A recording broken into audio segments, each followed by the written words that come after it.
Amen. 1, 2, 3. Berger de mon âme,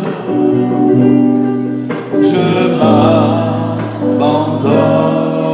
à toi, où tu me conduiras, je te suivrai,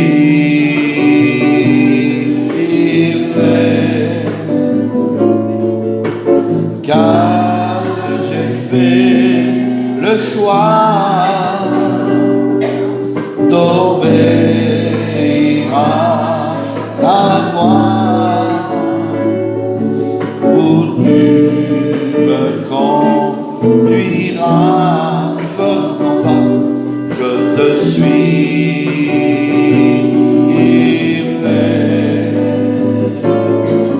dans les verts pâturages, auprès des courants d'eau.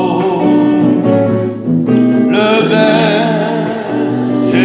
de mon âme est avec moi,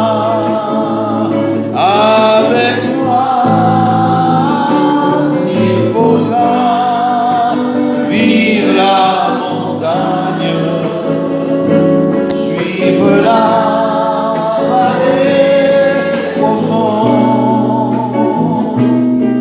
Le berger de mon âme est avec moi. On reprend ensemble.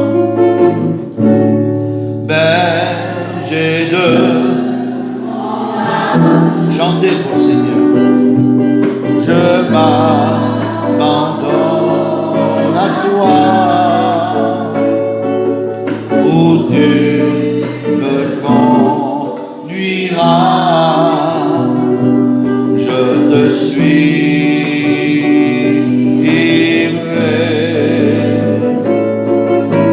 car le choix d'obéir à ta voix, où tu me conduiras, je te suivrai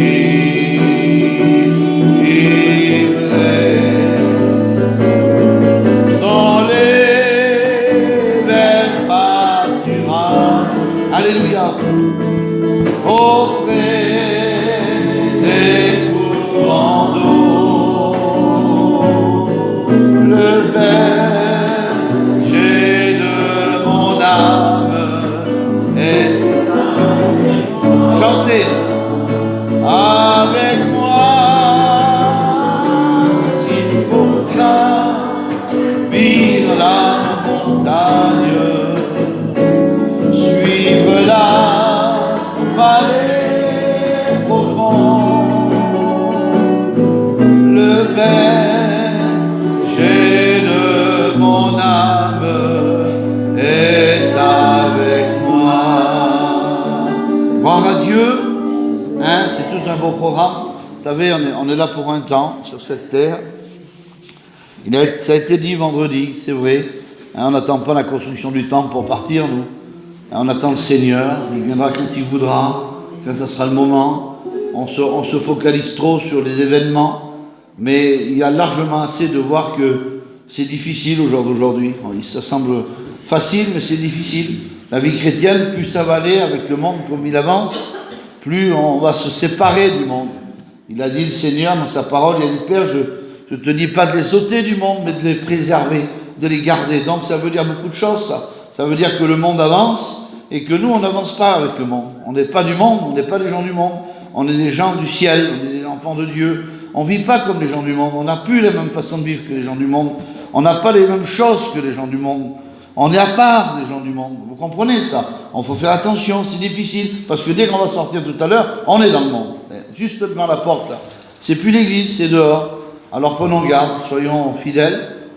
Ne négligeons pas l'œuvre de Dieu. Hein, c'est important, quand la trompette va sonner, qu'on puisse partir ensemble près du Seigneur. Amen. On chante notre cantique ensemble. Hein.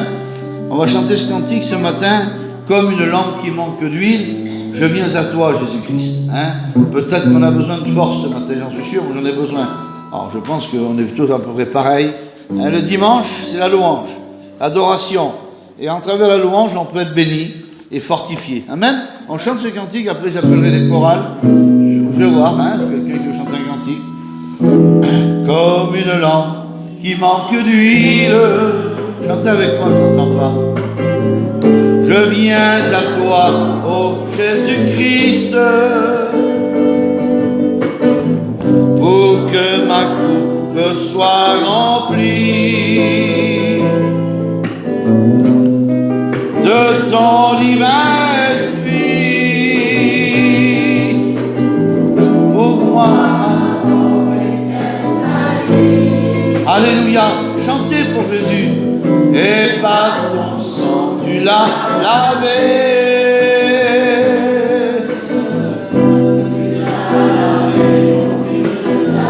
Amen, gloire à Dieu. Ô Seigneur, pardonne-moi. Tous ensemble. Alléluia.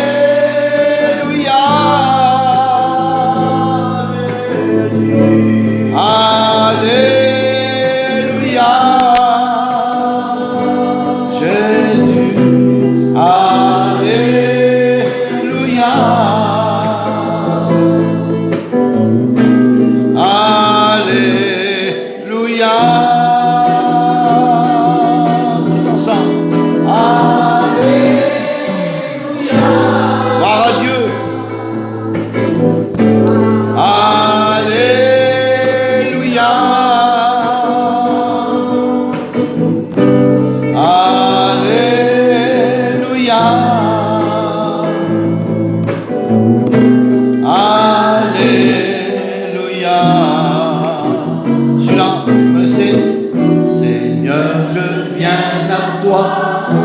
Tel que je suis. Dites-le Jésus ça. Pour du Saint-Esprit et que je puisse marcher selon tes voies et que je sois sauvé auprès de toi. Encore une fois.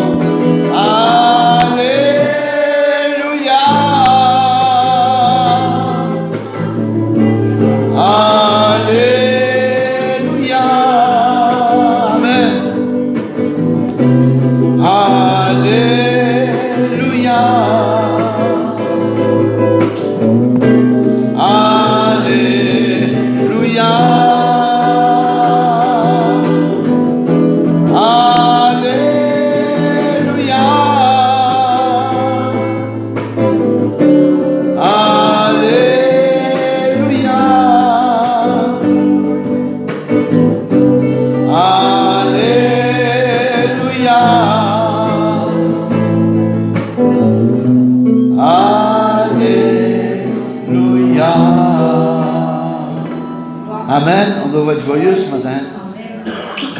On est là, pas malade. Hein, on peut faire nos petites affaires, plus ou moins. On est des chrétiens.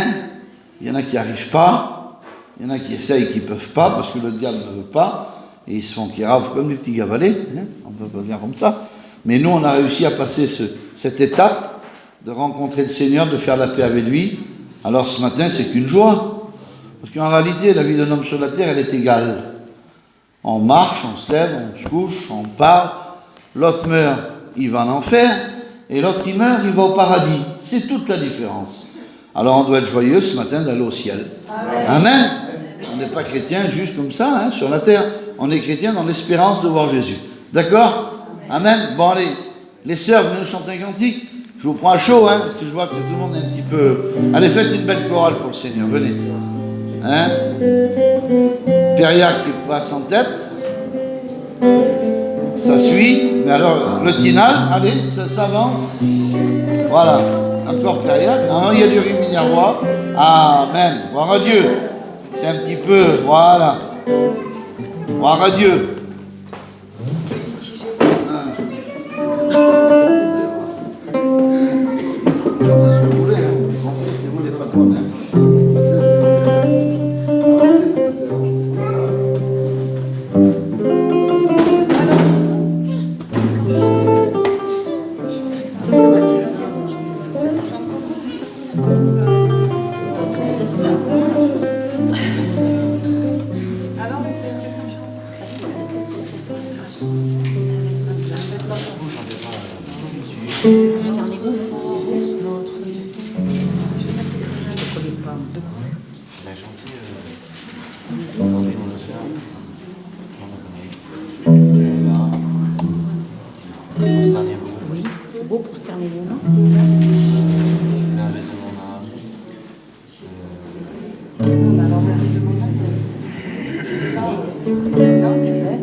cantique.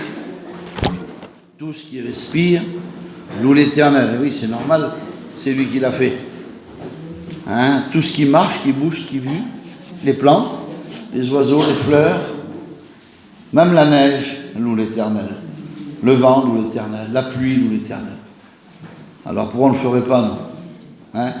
Les objets, les choses du monde, hein, pas les objets, mais les choses du monde louent l'Éternel. Les oiseaux, ils chantent pour l'Éternel. Quand un oiseau chante, il ne chante pas pour lui, hein, il chante pour Dieu. On ne sait pas, nous, on ne fait pas attention. Alors, il chante même dans les cages, vous imaginez un petit peu. Ah, il chante bien ce oiseau, je mets dans une cage, je l'enferme. Mais il faut la liberté, c'est Pierre Curie qui chantait ça. Hein. Tout ce qui appartient à Dieu n'est pas esclave, hein. Il est libre, il est affranchi, réellement libre. Amen. On chante ce cantique, Dieu Tout-Puissant. Je vais essayer. Jordan, il m'a fait voir sur le téléphone, il y a 2-3 jours, Elvis Presley. On le voit en concert, qui chante là. C'est un homme qui a souffert toute sa vie pour le Seigneur. Et il y a des hommes qui témoignent sur ce reportage, c'est en noir et blanc, qui témoignent pour Elvis Presley. Il explique sa vie. Sa mère était une chrétienne et son oncle était pasteur, était serviteur de Dieu. Et puis il allait à l'église évangélique, Elvis Presley avec sa mère, tout petit, tout le temps. Il a grandi dans les choses de Dieu. Puis ça a été comme ça. On l'a écouté chanter, c'est devenu une star mondiale, hein, on l'appelait le King. Et il disait, quand on lui disait le King, il disait non, c'est pas moi le King, il disait. Le King, c'est Dieu. Il dit, moi je suis qu'un homme. Il dit, c'est les hommes qui m'ont mis ça sur ce fardeau sur moi, de m'appeler le roi. Le roi des rois, c'est le Seigneur. Je vous jure, je suis béni en disant ça. Il dit, je veux pas être le King, c'est lui le King. Et puis, il a été un homme terrible, il a ramassé beaucoup d'argent. C'était des malheureux, sa mère était pas riche, ils arrivaient à peine à vivre. Et puis un jour, sa mère était en train de mourir, il est allé la voir, et puis il a été voir sa mère, il aimait sa mère par-dessus tout. Il n'a pas eu de père, il a été élevé par sa mère. Et il a été voir sa mère, il dit, maman, il dit, t'as vu, t'as tout eu, je t'ai fait faire une belle maison, tu manques de rien au jour d'aujourd'hui, on est aisé, on a ce qu'il faut. Elle a dit, mon fils, t'es heureuse, ma mère? Elle dit, non, je ne suis pas heureuse. Je ne suis pas heureuse parce que tu avais un ministère pour Dieu. Il avait été appelé pour le Seigneur. Tu aurais pu travailler pour le maître, tu aurais pu travailler pour le Seigneur. Alors elle dit, c'est ça qui aurait fait la joie de mon cœur. Pas l'argent qu'on a, pas les biens qu'on a, mais que tu aurais été un homme de Dieu. Et ces hommes parlaient, témoignaient d'Elvis Presley, et ils disaient qu'ils l'ont trouvé mort dans sa salle de bain, avec sa Bible ouverte à côté de lui. C'est un homme qui aimait Dieu, qui a souffert toute sa vie. Je le crois de tout mon cœur, je le crois de tout mon cœur. On n'est pas là pour juger, nous. Hein, on est des hommes, on juge personne. Ça appartient à Dieu, c'est vrai. Mais c'est vrai aussi, on ne peut pas dire tous les jours, ça appartient à Dieu, et puis basta. On verra à la fin, c'est trop risqué, ça. Hein, de vivre sans Dieu, c'est risqué, vous le savez, la Bible dit le contraire. La Bible dit qu'il faut être un chrétien converti, être baptisé par immersion, afin de pouvoir hériter du royaume des cieux. Mais certainement qu'il y a des hommes, hein, l'exemple du brigand nous donne que Dieu a une grâce extraordinaire. Il l'a sauvé à la croix, il n'a jamais été à la réunion, lui. Mais il faut avoir le temps de faire ça, il faut avoir le temps de se repentir. C'est difficile de mourir et de s'adresser à Dieu. Vous croyez-moi, ça doit être difficile. Et puis lui, Elvis Presley, il a fait son repenti dans sa salle de bain. Ils ont trouvé la Bible ouverte, hein, et il aimait Dieu par-dessus tout. C'était un homme, et il chantait des cantiques souvent de fois dans ses concerts, afin de faire plaisir à sa mère, mais surtout plaisir à Dieu. Il chantait ce cantique, Dieu Tout-Puissant. Quand mon cœur considère tout l'univers créé par ton pouvoir. Amen. On chante ce cantique ensemble. Dieu Tout-Puissant, quand mon âme, mon cœur considère que tout l'univers fut créé par ton pouvoir, les yeux, le ciel d'azur, les éclairs, le tonnerre, le clair matin et les ombres du soir, de toute mon être, alors s'élève un chant. Chantez pour Dieu. Dieu Tout-Puissant, que tu es grand. Alléluia, les grands Seigneurs. De toute mon être, alors s'élève un chant. Dieu Tout-Puissant, que tu es grand. Écoutez les paroles. Mais quand je songe au sublime mystère qu'un Dieu si grand a pu penser à moi, que son cher fils, alléluia, est devenu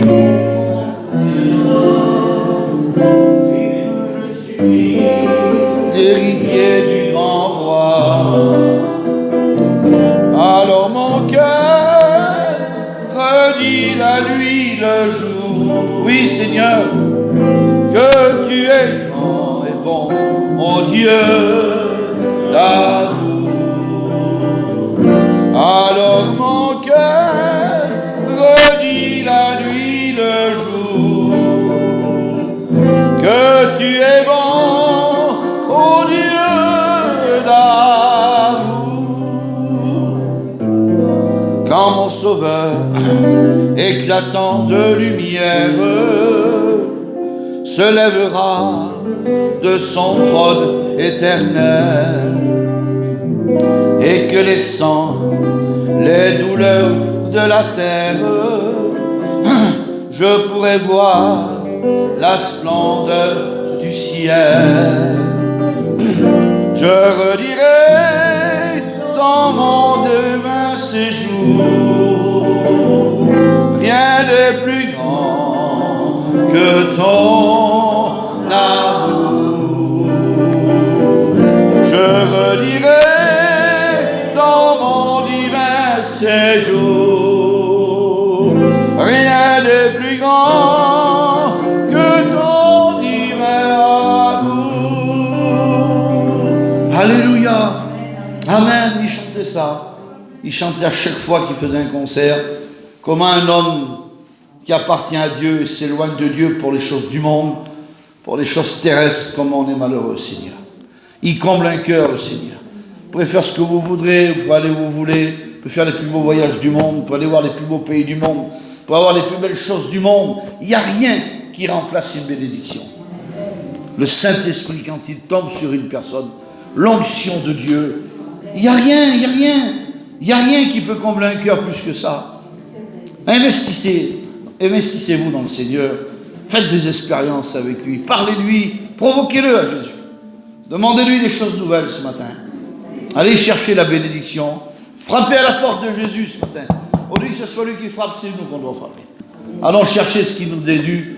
Les enfants de Dieu doivent être bénis par Dieu. Il n'y a rien d'autre qui bénit un homme de Dieu, une femme de Dieu. Amen. Gloire à Dieu. Les frères, vous chantez un cantique, quelques frères. Péniche, Henri, Johnny, il va venir chanter aussi. Harry, comment il s'appelle déjà? Rocky. Venez mes frères chanter, allez. Je ne vais pas vous désigner, venez chanter tous ceux qui veulent chanter, venez. Hein, que vous soyez bénis. Kevin, viens chanter. Viens. Steve, viens. Je ne vais pas vous appeler mes frères, venez, va. Faites plaisir au Seigneur. Moi, je viens de là-bas, je vous accompagne.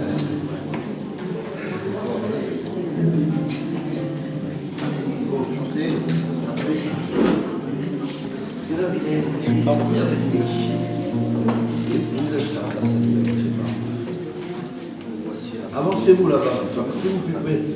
Cette machine guitare,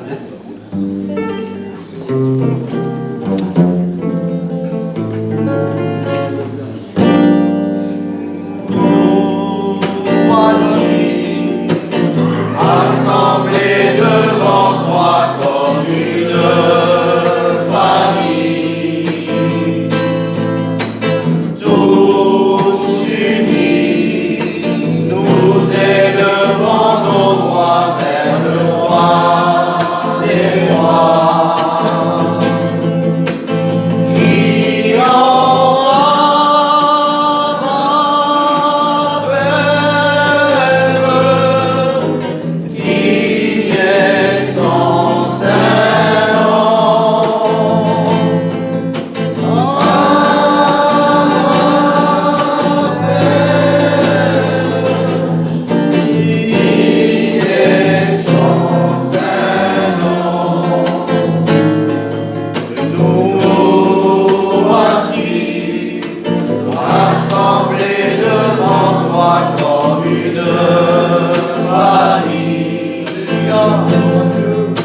tous unis, nous élevons nos voix vers le roi des rois. Il aura même digne et sans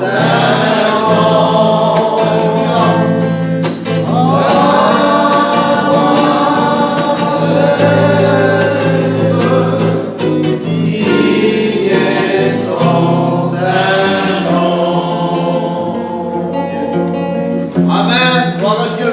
David, chantez comme il. Je sais pas. C'est bon.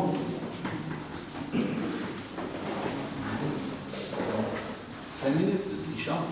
Hein?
Je sais qu'il va le refaire après, mais moi je voudrais prier le Seigneur. Vous l'avez compris ensemble, Seigneur. Hein, après le refrain, c'est pas le problème, Rudy, c'est sa place ce matin. Et moi je sens dans mon cœur, on est visité par le Saint-Esprit ce matin. Quel jour merveilleux ce sera. Plus de souffrance, plus de douleur. On verra ceux qui nous ont devancés, ceux qui sont déjà partis. On les retrouvera. Et si on a cette espérance dans nos cœurs, alors tout va bien. La vie chrétienne, elle se vit, mes frères et sœurs. Elle se vit avec l'espérance et l'amour du Seigneur. Vous comprenez ce que je vais vous faire comprendre? C'est important ce matin. Alors on demande une grâce particulière à Dieu ce matin, qui nous visite, qui nous remplisse de sa parole, et que le Saint-Esprit soit avec nous. Moi je sens la bénédiction de Dieu dans mon cœur. Je suis béni, je regarde, je vois la grandeur de Dieu, la valeur de Dieu. Amen, on prie le Seigneur ensemble. Sois béni, Seigneur, sois béni ce matin. Sois loué. Tu pries le Seigneur, Harry. Tu présentes. Te rendons grâce, Seigneur. Je te loue ce matin. Je te Quel beau loue. jour, Je te Seigneur. loue Quel ce beau matin. jour. Je te loue ce matin. Le jour où tu vas venir nous chercher. Alléluia. Seigneur, quelle grâce de te connaître, Seigneur. Amen. Maman Quelle divine. grâce de t'appartenir. Alléluia. Seigneur, Nous voulons te dire c'est le temps merci, de tes te mains, célébrer, Seigneur, dans nos Seigneur. vies. Merci, Nous Seigneur sommes Jésus, là de pour poser, nous Seigneur, rappeler, ton Seigneur, ce regard d'amour sur matin, nous, de que tu pardonner es nos mort pour péchés, chacun de nos nous. Seigneur Mais que Jésus, tu es merci de ton ressuscité, sacrifice parfait à la Seigneur. croix. Reçois la Que tu es louange. présent dans ce lieu. La Bible dit que tu sondes nos cœurs, Seigneur. Tu sais comment nous sommes entrés ici. Avec quelle disposition de cœur. Nous voulons te dire merci, Seigneur. Merci de te connaître. Merci pour la grâce que tu nous as faite, Seigneur. Bénis ton messager ce matin, Seigneur. Sers-toi de lui. Parle-nous, Seigneur. Notre richesse, c'est toi, Seigneur. Parle-nous, que ta parole vienne percuter nos cœurs ce matin. À toi la gloire, Seigneur, et l'adoration. À toi la louange. La louange appartient à l'agneau ce matin. Merci, Seigneur. Gloire à Jésus. Gloire à Dieu. Merci Seigneur. Gloire à Jésus. C'est vrai que c'est un merveilleux cantique. Et puis j'écoutais ce cantique-là et puis je me disais, c'est tellement beau, c'est tellement grand. Mais je pensais aux réunions qui sont faites cette semaine, aux messages qui ont été dits, aux témoignages qui ont été donnés. Alors il a donné un message le vendredi, il faut être prêt. Il faut être prêt parce que ce merveilleux voyage, ce merveilleux moment-là, il ne faut pas le louper. Parce qu'il y a un risque, que vous le voulez ou que vous ne le voulez pas, on est sur cette terre, il y a un risque. Un risque que le Seigneur revienne et puis que nous, on puisse rester là. À travers notre façon de vivre. Alors, il faut être prêt, il faut veiller. Et puis, j'écoutais, j'étais en train de réfléchir. Et puis, j'ai bien aimé quand la Cathy a donné son petit mot de témoignage, qu'elle a dit ma vie chrétienne, je fais plein de nouvelles expériences, je vois que le Seigneur qui me fait grandir chaque jour. Ben, et quand elle a dit ça, j'ai réfléchi à une chose. J'ai pensé à la Bible. La Bible, c'est un livre qui est vivant. Je vais vous prêcher un verset qui a été prêché des centaines de fois. Mais le Seigneur fait grandir la Bible, fait voir les choses différentes. Notre vie, il faut qu'elle soit comme la Bible. Il faut qu'on grandisse, qu'on aille chaque jour une facette différente. Chaque jour de notre vie, il faut qu'on ressemble à la Bible. Il faut qu'on ait un témoignage différent, il faut qu'on change, il faut qu'on vive. Il faut qu'on vive comme la Bible. Parce que la Bible, c'est un livre qui est vivant. Alors il faut être vivant. Vivant dans les choses de Dieu. Pour mériter et pour aller le jour que le Seigneur va venir nous chercher. Pour avoir ce privilège merveilleux qui est réservé qu'à nous, qui est là ce matin malheureusement. Ceux-là qui sont dehors n'ont pas cette chance, n'ont pas ce privilège, n'ont pas ce miracle. Ils l'ont laissé, il y en a qui l'ont laissé, il y en a qui l'ont abandonné. Alors en vivant à la façon de la Bible, nous avons une possibilité des fois de les faire revenir et qu'ils puissent partir avec nous quand le Seigneur va revenir. Voilà. Je vais demander au Lévi qui prie pour moi, qui me présente devant le Seigneur. Seigneur, que ton nom soit loué, glorifié, Oui, ce matin, Seigneur Jésus. Je te présente ton serviteur, Seigneur Jésus. Rudy, s'il te plaît, tends tes mains sur lui. Oui, Parle à travers lui, moi, Seigneur Jésus. Seigneur. Travaille les cœurs, dispose-nous à recevoir ta parole. Que Aide-moi, nous puissions, Seigneur. Seigneur Jésus, recevoir de toi, Seigneur Jésus, ton mot à toi. Le mot de Dieu qui change les vies, qui bénit les cœurs, qui fortifie, qui reprend, qui aide, Seigneur Jésus, qui soulage. Seigneur Jésus, tu connais les cœurs et les besoins ce matin. Seigneur Jésus, parle, s'il te plaît, à travers ton serviteur. Sers-toi de lui, parle à travers lui, Seigneur. Que ton nom soit loué et glorifié, Seigneur Jésus. À toi la gloire. Amen. Gloire à Dieu. Merci Seigneur. Voilà. Je vais vous faire une lecture, c'est dans Isaïe, 54, verset 7, et c'est jusqu'à 10. À travers cette lecture, c'est un prophète Isaïe, et puis il dépeint la croix. Il dépeint quand le Seigneur a laissé son Fils. Et je voudrais vous rappeler quelque chose. Je voudrais vous rappeler ce que ça veut dire chrétien. Chrétien veut dire petit Christ. Petit Christ qui veut dire que nous sommes adoptés. On a été adoptés par Dieu et Jésus est notre grand frère. Amen. Et comme chaque grand frère, quand il y a un problème, souvent de fois, quand certains garçons ont été petits, qui ont eu des soucis avec des personnes plus grandes, attends, je vais appeler mon grand frère. Attends, lui il va régler le problème, moi je peux pas, mais mon grand frère peut. Et je voudrais vous faire comprendre à travers cette lecture que ce qu'il a réglé le Seigneur pour nous, les souffrances qu'il a eues, les souffrances que personne sur cette terre, les souffrances, l'angoisse, la vie de cette terre qu'il a eu pour nous, on ne peut pas la comparer. Mais nous, on est sur cette terre et ce que je disais ce matin à Elvis, le Seigneur m'a fait comprendre, enfin m'a fait voir cette chose pour qu'on comprenne à notre façon. Vous savez, quand on part en mission, on arrive dans des champs et puis des fois, on arrive, il y a plein d'herbes.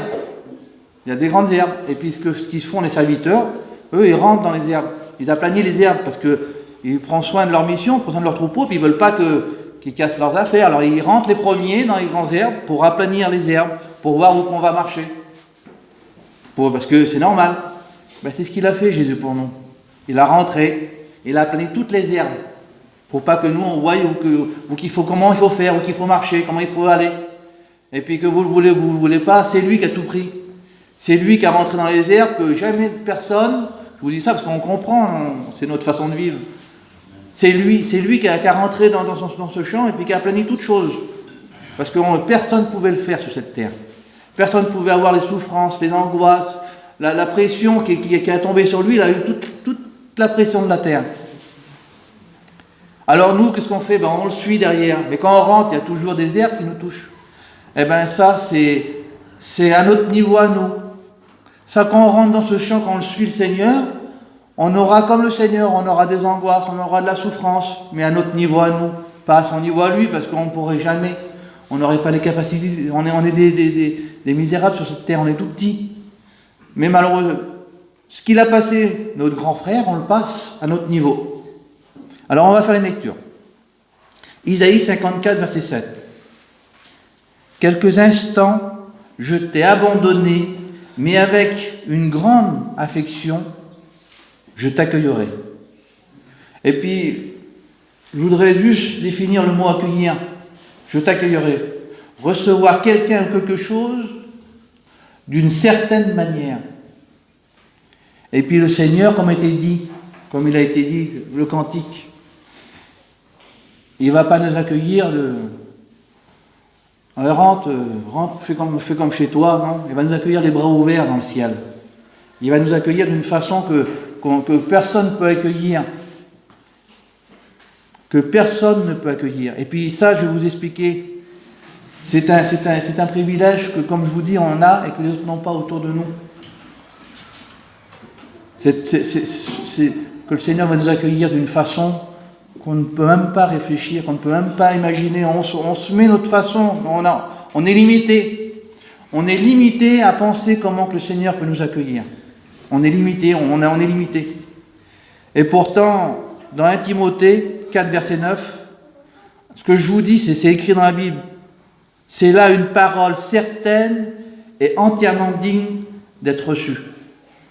Alors, celui qui est là ce matin, est digne de recevoir sa parole. C'est pas moi qui le dis, c'est sa parole, c'est l'Écriture. Si tu es là ce matin dans l'église, c'est que tu es digne de recevoir sa parole, digne de recevoir ses enseignements, ses commandements, ta façon de marcher, ta façon de vivre. On va continuer au verset 8.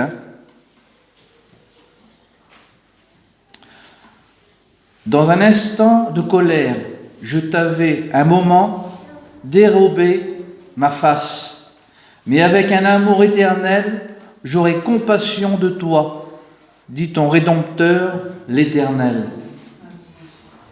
Et puis, vous savez ce que c'est qu'un Rédempteur, mais je vais quand même vous le dire. J'ai regardé je veux exactement savoir ce que ça voulait dire. Le Rédempteur, le Christ, en tant qu'il a racheté le genre humain. Là, c'est le Larousse qui dit ça. C'est le Larousse qui dit ça. Et moi, voilà ce que j'ai pris. Voilà ce qu'est le Rédempteur. Les Lamentations 3, verset 58. Seigneur, tu as défendu la cause de mon âme. Tu as racheté ma vie. Voilà. Tu as une valeur aux yeux de Dieu. Ton âme, ta vie a une valeur. Il te regarde, il a toujours les regards sur toi. Malgré qu'à un moment, peut-être qu'il s'est séparé de toi, il a bien tourné les regards de son fils pour nous, à cause de nous. Alors des fois, hein, il détourne peut-être le regard de nous, mais peut-être parce qu'il y a des petites soucis dans nos vies, il y a une peut-être façon de marcher qui ne va pas, et peut-être problèmes qu'on a et puis qu'on n'arrive pas à résoudre, à essayer de faire mieux. Et pourtant, au verset 9, voilà ce qui est écrit.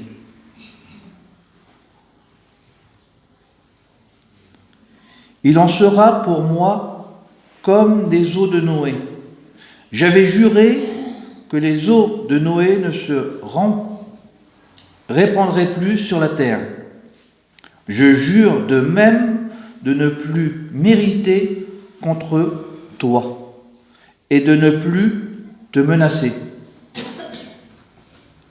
Et quand j'ai lu ça, j'ai souligné m'irriter. Et comment et pourquoi Dieu peut s'irriter contre nous? Il y a une raison, il y a toujours une raison. Et puis j'ai Psaume 119, verset 21. Tu menaces les orgueilleux, ces maudits qui s'égarent loin de tes commandements. Voilà, tout simplement. Quand on hérite le Seigneur, c'est qu'on s'éloigne de sa commandement, de sa parole, de sa Bible, de ses conseils. Quand tu viens, tu sais que, parce qu'on peut dire, le Seigneur peut mettre le doigt sur nos problèmes, nos soucis, nos façons de marcher. Mais on le connaît, on sait nos façons, nos problèmes, on sait mon souci. Quand je viens à la réunion, quand ça va pas bien, je le sais. Mais je suis orgueilleux. Je suis un orgueilleux et je veux pas. Je veux pas que le Seigneur me dise ça va pas, ça. Ce que tu fais en ce moment, Rudy, là, ça va pas. Ah, tu crois, c'est pas vrai? Non, je suis orgueilleux. Je crois te faire bien, mais je suis orgueilleux. Et c'est ça qui hérite le Seigneur. C'est ça qui... Comment hériter le Seigneur, à part que quand il te donne un ordre, à travers sa parole, à travers ses serviteurs, et que tu ne veux pas, malgré que tu sais que c'est la vérité, que parce que ton orgueil est là, parce que mon orgueil, parce que ça m'arrive, hein, je ne suis pas exemple de vous, moi. Souvent de fois, j'ai des petits soucis, des problèmes, et puis je dis, c'est vrai que c'est ça, mais ah non, Seigneur, tu crois, toi? C'est pas possible. C'est peut-être mon orgueil qui reprend un peu plus le dessus. Et souvent de fois, je pense que j'irrite le Seigneur. Mais Dieu est amour, et il donne la solution. C'est ça l'avantage avec le Seigneur, c'est qu'il y a toujours une solution. Parce qu'on est tellement limité, on s'arrête à notre hauteur, à notre façon de penser.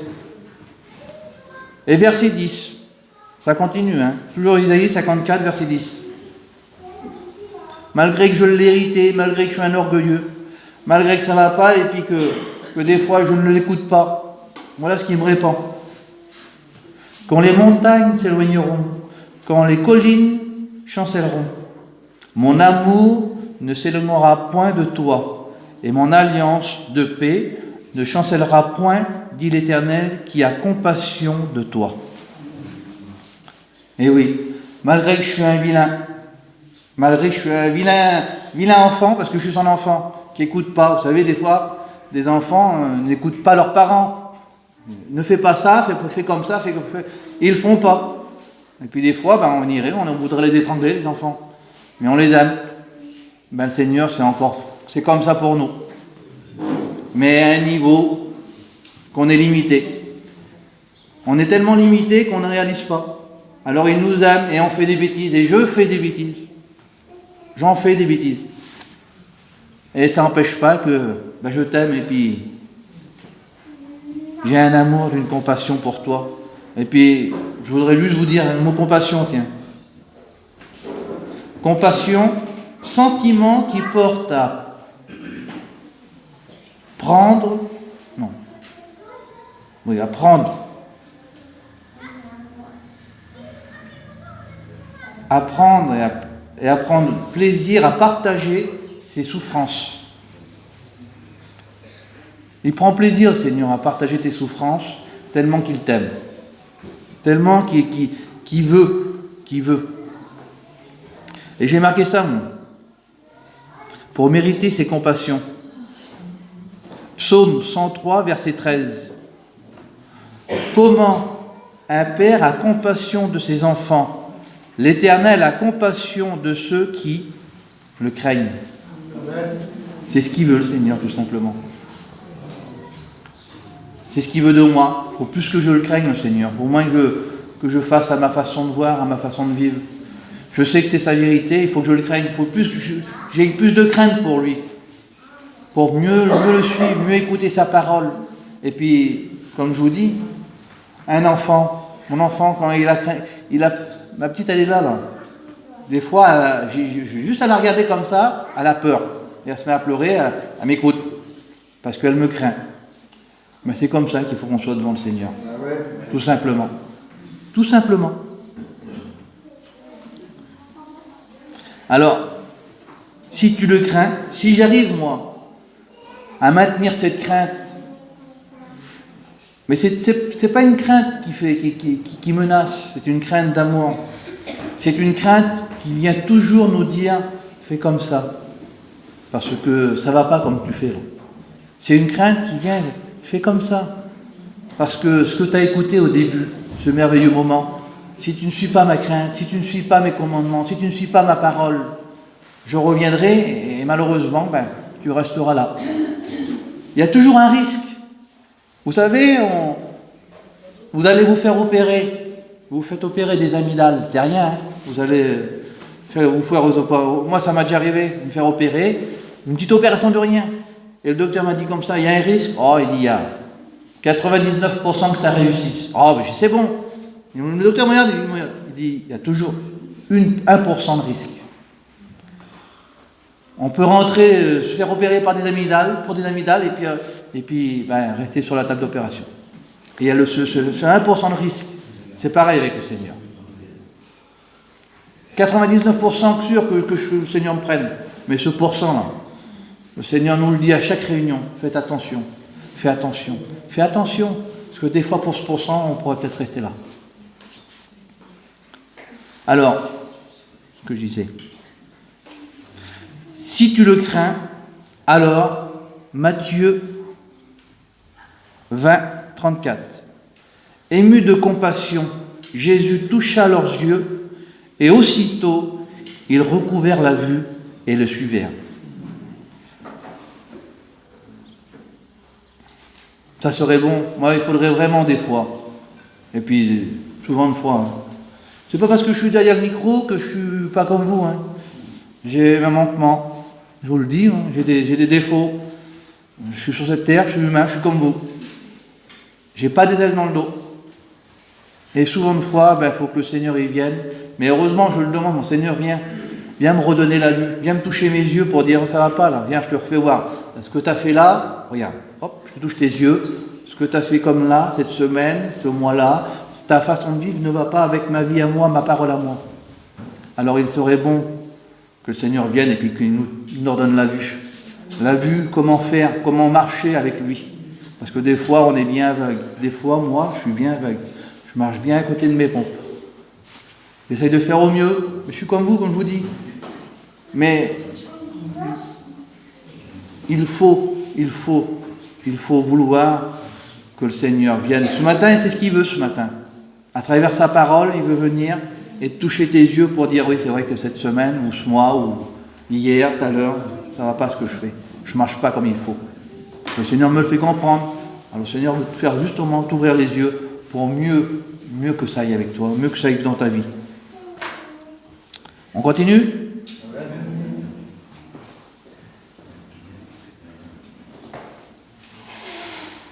Isaïe, toujours, 54, verset 11. Et il veut te donner ça, pourquoi ?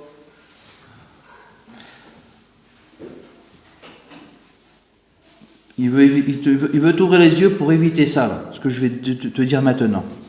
Hein, avant que ça t'arrive, parce que ça arrive malheureusement, souvent de fois. Isaïe 54, verset 11. Malheureux et battu de la tempête et que nul ne console. On va s'arrêter là, la lecture continue. On va s'arrêter là. Et que vous le voulez, que vous ne le voulez pas, souvent de fois on passe par les tempêtes. Comme je vous dis, on est sur cette terre. Des fois on arrive à des moments qu'on est malheureux, que ça ne va pas, que la tempête est là. Mais il veut te donner un conseil, le Seigneur, tout simplement. Parce que des fois, on passe par les tempêtes parce que ça vient de nous. Parce que c'est à cause de nous. Parce que le Seigneur veut nous donner la vue, veut nous reprendre, veut nous rediriger. Et que nous, dans notre orgueil, dans mon orgueil, je veux faire à ma façon. Alors ça ne va pas. Alors je vais vous lire une lecture, tout simplement. Et le Seigneur va vous faire comprendre.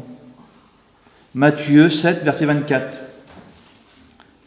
C'est pourquoi quiconque entend ces paroles que je dis et les met en pratique sera semblable à un homme prudent qui a bâti sa maison sur le roc. La pluie est tombée, les torrents sont venus, les vents ont soufflé et se sont jetés contre cette maison. Elle n'est point tombée parce qu'elle était fondée sur le roc. On va s'arrêter là. J'ai été cet homme. Je suis cet homme. Mais j'ai été cet homme. Ma maison, quand j'étais jeune chrétien, elle était fondée sur le roc. Même maintenant, je me comprends quand je dis ça. Parce que ça, c'est une vie avec Dieu. C'est une vie sans Dieu. Moi, j'ai été cet homme. Je ne veux pas vous baisser plus que d'autres. J'ai été cet homme, moi. Ma vie, je suis toujours. En ce moment, j'y suis toujours. J'étais fondé sur le roc. Là, les problèmes pouvaient venir, ça me peinait pas. Ça me faisait rien. Ça me stoppait rien. Rien ne me stoppait. Ma vie était bien comme il faut dans les choses de Dieu. Parce que vous voulez, que vous ne voulez pas, on a des moments dans la vie chrétienne qu'on est mieux et qu'on n'est pas mieux. Ça m'arrive aussi. On va continuer la lecture. Mais quiconque entend ces paroles que je dis et ne les met pas en pratique sera semblable à un homme insensé qui a bâti sa maison sur le sable. La pluie est tombée, les torrents sont venus, les vents ont soufflé et ont battu cette maison. Elle est tombée et sa ruine a été grande. J'ai été aussi cet homme. Voilà. Ça m'arrivait aussi. Ça m'arrivait. Pourquoi ? Parce que mes fondements que j'avais mis au début, qui étaient dans les choses de Dieu, que ça allait, que ma vie chrétienne est très très bien, quand le Seigneur venait et qu'il me parlait à la réunion, qu'il me disait ça va pas, faut que je t'ouvre les yeux, comprends. Quand le Saint-Esprit venait et qu'il me parlait, que je savais que ça allait pas, et que je faisais à mon idée, mes fondations de ma maison qui étaient affermies en Jésus, qui étaient forts, ont commencé à prendre des craquelures qui ont été moins fortes, qui ont été beaucoup moins fortes. Parce que vous le voulez, que vous ne le voulez pas, le ciment, c'est Jésus le ciment. Le ciment de toute chose qui nous fait tenir sur cette terre, c'est lui. Et c'est lui qui fait tenir nos fondations. Si je délaisse un peu plus le Seigneur, les fondations ils tiennent moins le coup. Moins solides aux choses du monde qui vont venir m'attaquer. Parce que souvent de fois, j'ai pas écouté le Seigneur. Et puis souvent de fois, le Seigneur est venu un petit peu en arrière que les choses du monde. Et les choses du monde ont pris un peu plus. Et c'est là que ça affaiblit. Mais ma maison affaiblit. Heureusement que ça n'a pas été jusqu'à la fin. Heureusement que j'ai pas eu cette tempête qui est venue au moment que j'étais faible. J'ai eu des moments de faiblesse. J'ai eu des moments où le Seigneur avec moi, c'était compliqué, c'était dur. Ma vie chrétienne était compliquée, fatigante, dure. Pourquoi ? C'est comme ça. Mais heureusement qu'à ce moment-là, j'ai pas eu cette grosse tempête qui est venue sur moi. Parce que ma maison, elle aurait peut-être tombé. Ma maison aurait peut-être tombé, vu que j'étais un peu loin avec Dieu, que je faisais pas ce qu'il voulait, que j'étais pas comme il fallait. Alors, avant que la tempête arrive, avant, parce que des fois, on peut être faible avec le Seigneur 10 ans et pendant 10 ans, on n'aura pas cette grosse tempête. Mais des fois, on peut être faible avec le Seigneur, parce que faible ne veut pas dire pécheur. Tu peux être faible dans ta vie chrétienne et ne pas être pécheur. Mais ne pas attendre cette tempête. Parce que cette tempête, au moment qu'elle peut venir, elle peut te faire tomber complètement. Faire une ruine de ta vie. Alors, c'est ce qu'il faut. C'est ce qu'il faut ce matin. Moi, je le dis pour moi. Je vous donne un secret. Tiens, je vous dis un secret. J'ai parlé avec un de mes anciens et puis il m'a dit, tout simplement, quand tu prêches, je vous le dis, tu prêches pour toi. Parce que comme ça, tu ne condamnes pas les gens qui sont en bas. Parce que les gens peuvent prendre pour eux. Il est beau, lui, il me condamne à moi. Et c'est vrai. C'est une parole qui m'a rentré il n'y a pas longtemps. Et j'ai réalisé que c'était tellement vrai. Vous savez pourquoi c'est tellement vrai? Parce que la vie avec Dieu, c'est personnel. Je ne peux rien pour vous. Le seul qui peut faire quelque chose, c'est la parole de Dieu, c'est le Seigneur. Alors, moi, ça, c'est pour moi ce que je vous dis ce matin. Moi, ce que je vous dis ce matin, c'est le Seigneur qui a dit à ma vie. Sois bien quand je te parle. Et puis quand ça ne va pas et que je veux t'ouvrir les yeux, accepte. Parce que si des fois que la tempête arrive et que tes fondations sont faibles, eh ben, tu peux perdre ce merveilleux cadeau quand le Seigneur va venir nous chercher. Alors c'est vrai. Je suis un peu perdu. C'est bon. C'est vrai parce que c'est bon la parole de Dieu. La parole des oui et amen. On n'a pas à reprendre, on n'a pas de notre façon à nous de dire non, on n'a pas. Quand Jésus nous parle, quand Dieu nous parle, oui et amen. C'est ce qu'il veut, un oui et amen pour qu'on reçoive tout ce qu'il veut nous donner. Alors voilà ce qu'il veut te donner en te prévenant avant peut-être cette tempête. Voilà ce qu'il a pour toi. Toujours pareil, au même verset, on s'avait arrêté au verset, et vois comment ça reprend. Voilà ce qu'il veut faire pour toi. Voici, toujours, que je ne vous dise pas de bêtises, je vais vous redire, c'est toujours à 54, 11. Voici, je garnirai tes pierres d'opale et je te donnerai des fondements de saphir. Je ferai tes créneaux. Attendez, je vois pas, j'ai pas. Voici. Voilà. Voici, je garnirai tes pierres précieuses d'Antiope et je te donnerai des fondements de saphir. Je ferai tes créneaux de rubis, tes portes d'escarbouche et tout en enceinte de pierres précieuses. C'est ce qu'il veut le Seigneur. C'est ce qu'il veut te donner dans ta maison. Ta maison chancelle, ta maison elle tremble, ta maison ne va pas. C'est ce qu'il veut ce matin. Il te prévient, et de tes ruines que tu as peut-être, ou des fissures que tu as, voilà ce qu'il veut. Il veut te renouveler ce matin. Il veut te remettre une maison comme une maison qu'il n'y aura que dans le ciel. Et puis, cette façon que je vous dis, cette maison-là, ça ne vous rappelle rien? Ça ne vous rappelle rien, une maison de pierres précieuses, Eh bien, je vais vous dire. C'est dans Apocalypse 21. Alors, ce que je vais pas tout vous lire, hein, j'ai pris quelques versets de voir comment qu'elle est, elle va être la nouvelle Jérusalem. Hein? Tout simplement.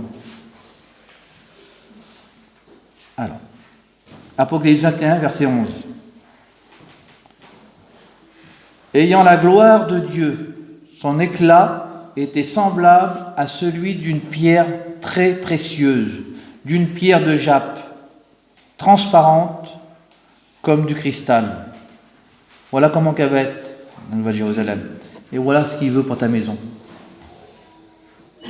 La muraille était, verset 21, verset 18. La muraille était construite en jappe et la ville était d'or pur, semblable à du verre pur. Verset 19. Les fondements de la muraille de la ville étaient ornés de pierres saphir. Il y a plein de pierres. Vraiment, il y a des pierres. Saphir. Il y a améthyste, béryl, topaz. Alors, j'arrive pas à le dire. Des pierres merveilleuses. C'est ce qu'il veut, le Seigneur, pour toi. Il veut, tu sais ce qu'il veut, le Seigneur, pour toi? Tout simplement. C'est ma conclusion. Je vais arrêter là. Il veut que notre maison soit une petite Jérusalem. Tout simplement. Ils veulent que notre maison, le Seigneur, il veut que ma maison soit une petite Jérusalem pour donner envie autour. Il veut que ma maison soit éclatante d'amour, soit éclatante de paix, soit éclatante de tout ce que le Seigneur veut me donner, pour que ma maison donne envie à ceux-là qui sont autour, comme je vous ai dit, qui n'ont pas cette chance d'être là ce matin. Il faut que toi, enfant de Dieu, pour moi, que ma maison éclaire, que ma maison soit comme une petite Jérusalem sur la terre. Et c'est tout à fait normal, parce que j'ai ma maison qui m'attend dans le ciel, et il faut que je donne envie autour de moi. Il faut qu'on donne envie autour de nous, à travers notre maison. Il faut que notre maison éclaircisse, brille de tout éclat, pour donner tout simplement envie. Et vous savez pourquoi il faut faire ça? Tout simplement. Jude 1, verset 23. Sauvez-en d'autres en les arrachant du feu. C'est pas parce que je suis derrière que je suis mieux que vous. Chaque personne qui est là doit éclater, doit avoir une brillance, une maison qui donne envie pour pouvoir arracher autour de nous ceux-là qui ne sont plus avec nous, ceux-là qui... C'est nous. Le Seigneur a cherché.